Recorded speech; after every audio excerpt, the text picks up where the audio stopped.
實現100日挑戰第26日。有次試下用隻腳嚟攬一攬。我試下係媽咪嘅仔。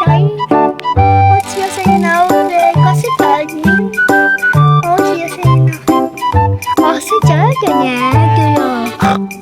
叫做好犀利，做多次。好難嘅，知唔知？好難嘅。但阿仔都有教我學識咗少少，而家練習，佢攬得我好大力。今日我有好早起身，有照顧阿仔嘅早餐、午餐、晚餐好有創意，仲解決咗一啲問題。遇到幾個好朋友，有一個好朋友攬咗我，好開心。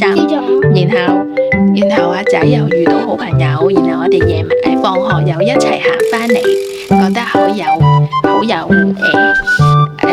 有同伴，好開心。然後又睇咗好多書，睇得好精彩，好興奮，仲上咗堂，重新出發。自我實現令到我哋生活得越嚟越有自信。